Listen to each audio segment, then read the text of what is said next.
네, 매주 목요일 민생과 복지 분야의 주요 의제와 쟁점을 살펴보고 정책 대안을 모색하는 기획 인터뷰 민생과 복지 이슈를 말한다 세 번째 시간입니다. 복지국가 소사이어티 공동대표를 맡고 계신 이상희 제주대 의학전문대학원 교수와 함께합니다.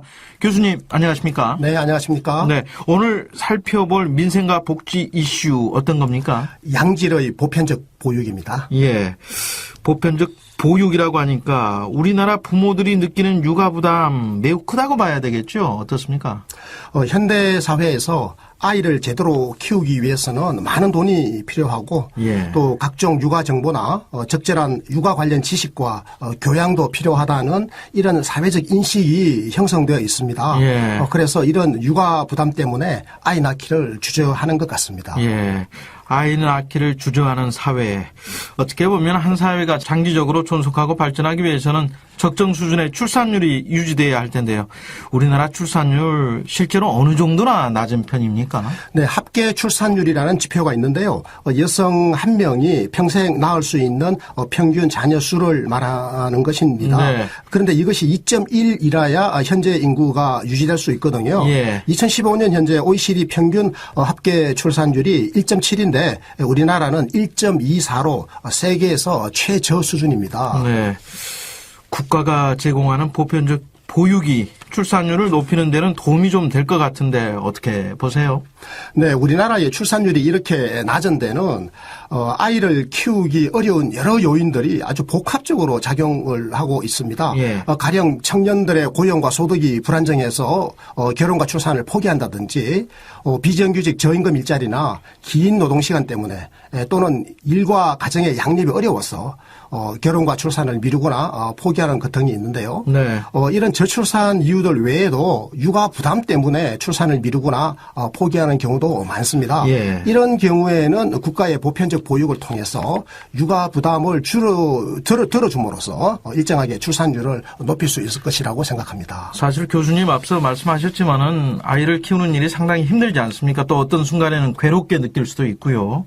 그런 점에서 보육이 필요한 이유도 바로 거기에 있는 거 아닌가 이런 생각이 드네요. 네, 육아가 힘들어서 도망치고 싶은 생각.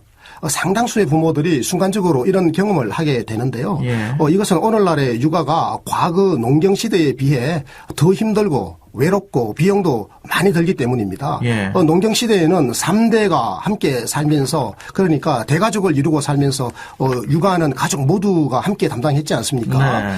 그런데 지금은 핵가족 사회에서 부부가 그것도 많은 경우에는 엄마 혼자서 육아 부담을 거의 떠맡고 있거든요. 예. 그래서 오늘날의 육아는 외롭고 힘든 과정이 되고 만 것입니다. 네. 이런 육아 불안을 해소해 주는 것이 매우 중요한데 그 해법은 육아를 제도적으로 도와주는 건데요. 예. 국가가 바로 이 보편적 보육을 담당함으로써 이 일을 하자는 거죠. 예. 육아 불안을 넘어서 영유아 교육을 강조하는 분들은 또 인생의 성공이 6살 때 판가름난다 이렇게들 얘기하지 않습니까? 교수님 어떻습니까 실제로? 네, 이건 실질적으로 학술적으로 입증이 된 겁니다. 영유아 교육을 잘 받은 아이들은 예. 성인이 되었을 때 성공할 확률이 유의하게 더 높았습니다. 예. 실제로 학력과 수입이 더 높고 범죄율은 더 낮은 것으로 이렇게 나타났습니다. 그래서입니까 지금 그 영유아 교육 중요성에 대한 사회적 공감대는 어느 정도 형성이 돼 있다고 봐야 되지 않겠습니까? 그렇습니다. 예. 영유아 교육을 누가 담당하느냐, 이 문제도 중요할 것 같아요. 집에서 전업주부인 엄마가 혼자서 담당할 수도 있고, 또 보육시설에서 담당할 수도 있을 텐데, 어떻게 보십니까? 네, 엄마 혼자 영유아를 양육하는 것은 저는 좋지 않다고 생각합니다. 아이들은 영유아 때부터 어린이집에서 보육교사의 돌봄과 교육을 받으면서 다른 아이들과 함께 어울리고 교류하고 이렇게 하는 게 굉장히 중요하거든요. 예. 이런 과정을 통해서 참여라든지 의욕과 자제력 같은 이런 덕목들을 익히게 되는데요. 예. 이때 형성된 인성과 사회성은 평생의 자산이 됩니다. 예. 그렇기 때문에 국가가 제공하는 보편적 보육은 모든 아이들의 기본적 권리다. 저는 이렇게 생각합니다. 네. 우리나라가 이 보편적 교육을 실시한 게 언제부터죠? 2013년 3월부터입니다. 이명박 정부를 지나서 박근혜 예. 정부 막 들어서자마자부터죠. 아하. 어린이집 이용과 관련해서는 지금 어떻게 하고 있습니까? 정부 재정으로 0세부터 5세까지 모든 계층의 영유아들에게 무상 보육의 기회를 지금 균등하게 보장하고 있습니다. 네. 올해 7월부터는 맞춤형 보육을 실시하고 있는데요. 종일반은 아침 7시 반부터 12시간, 그리고 맞춤반은 아침 9시부터 오후 3시까지 6시간 이렇게 이용하고 있습니다. 네. 어린이집을 이용하지 않고 부모가 영유아를 집에서 직접 돌볼 경우 제가 알기로는 아마 양육수당을 지급하고 있는 걸로 아는데. 네, 맞습니다. 어린이집을 이용하는 것 대신에 양육수당을 선택할 수가 있습니다. 예. 이것도 소득계층에 구분 없이 0세는 한 달에 20만 원, 1세는 15만 원, 그리고 2세부터 취학 전까지는 한 달에 10만 원의 양육수당을 지급하고 있죠. 예. 앞서 말씀하신 교수님께서 강조해 주신 영유아 교육의 중요성이라든지 또 보편적 보육의 어떤 교육적 의미 등을 감안해 볼 때 어린이집 이용을 포기하고 양육수당을 선택한다. 글쎄요, 이 문제가 좀 있어 보이는 것 같기도 하고요. 네, 그렇습니다. 어린이집 이용을 포기하는 것, 이것은 보편적 보육의 취지에는 어긋납니다. 아이에게 공정하지 못한 것 같습니다.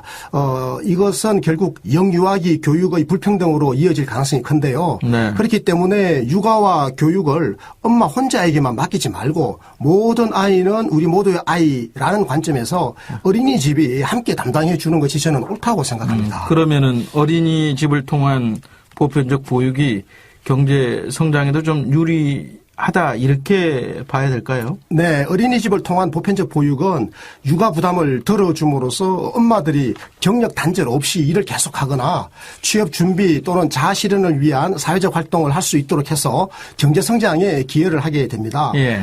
뿐만 아니라 이 보편적 무상 보육으로 인해서 늘어난 그 어린이집 일자리 있지 않습니까? 예. 이것이 정부의 정책적 의지에 따라서는 얼마든지 양질의 좋은 그러니까 사회 서비스 일자리가 될 수가 있죠. 예. 그래서 이 일자리는 바로 경제 성장과도 직결되는 거죠. 예. 앞서 하셨던 말씀으로 좀 돌아가서요. 국가가 보육에 이 정책적 개입을 시작한 게 이명박 정부 때가 아니고 노무현 정부 때라고 저는 알고 있습니다. 네, 그렇습니다. 노무현 정부가 2005년 영유아 가정의 소득 하위 20%에게 보육료를 지원하는 무상보육 사업을 처음 시작했습니다. 예. 그래서 임기 말쯤에 갔을 때는 이제 소득 하위 50%까지 그 대상을 확대했거든요. 예. 그러니까 이때까지만 하더라도 소득 조사를 통해서 보육을 실시하는 그러니까 이 무상보육이 선별적 복지였습니다. 예. 그런데 재미있는 것은 이 보수와 시장주의를 지향했던 이명박 정부에서 무상보육이 보편주의로 발전했다는 겁니다. 네. 2011년에는 소득 하위 70%까지 대상을 확대했다가 2012년 3월부터는 0세에서 2세 그리고 5세에 대해서 소득조사 없이 전면적인 보편적 무상보육을 실시했고요. 예. 그리고 2013년 3월부터 그러니까 박근혜 정부가 막 시작되면서부터 0세에서 5세까지 모든 계층에 대해서 네. 영유아에게 보육료 또는 양육수당을 지원하는 지금의 보편적 보육을 달성하게 된 거죠. 보편주의를 달성했다고는 하지만 관건은 보육의 질이 얼마나 높느냐 하는 거 아니겠습니까? 맞습니다. 그런데 그렇습니다. 제가 보기에는 좀 보육의 질이 낮다 이런 평가를 좀 할 수 있을 것 같은데 아무래도 국공립 어린이집 비중이 좀 낮은 것과 관련이 있어 보이는데 말이죠. 네, 우리나라의 국공립 어린이집 비중은 2015년 12월 현재 6.2%에 불과합니다. 네. 프랑스의 66%, 스웨덴 72%에 비하면 너무나 낮죠. 국공립 어린이집은 보육 서비스의 질이 우수합니다. 그래서 부모들의 선호도가 매우 높은데 그래서 네. 지금 대기 행렬이 기다리고 있는 거죠. 네, 좀 다른 얘기 좀 해보겠습니다. 보육과 관련된 얘기이긴 합니다만은 올해도 어린이집 아동학대 사건이 자주 발생하지 않았습니까? 그래서 맞습니다. 사회적으로 큰 우려를 자아냈고요. 방지 대책의 하나로 어린이집 등의 CCTV 설치가 지금 의무화되어 있는 거죠, 지금? 네, 그렇습니다. 법제화되어 있죠. 예. 이 CCTV 설치는 아동학대 방지를 위한 극약 처방입니다. 예. 문제는 이것이 권원적 처방이 아니라는 거죠. 네. 아동학대는 어린이집의 서비스의 질이 낮다는 사실을 나타내는 여러 징후들 중에 하나일 뿐이거든요. 예.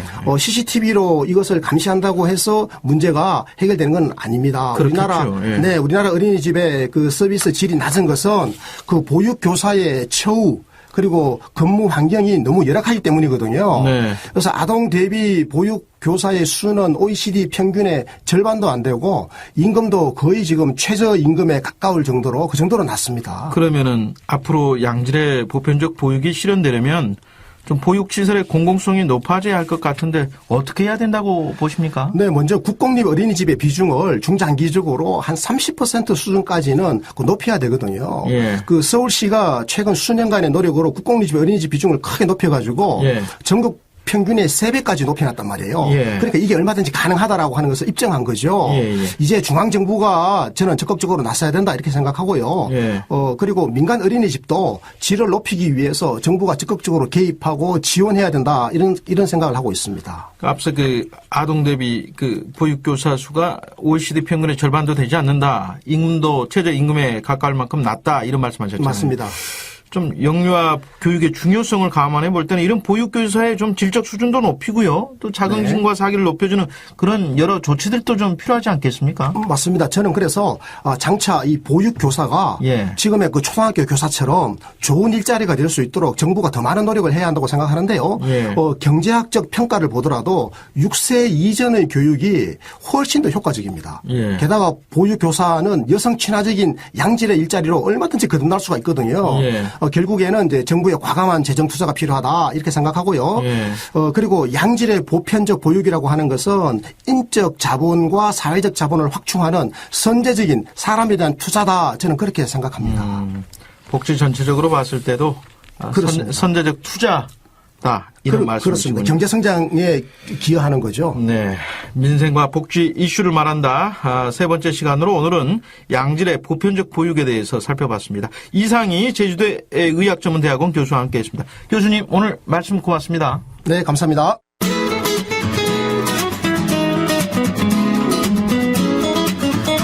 출근길의 시사 동반자 열린 세상 오늘 윤재선입니다.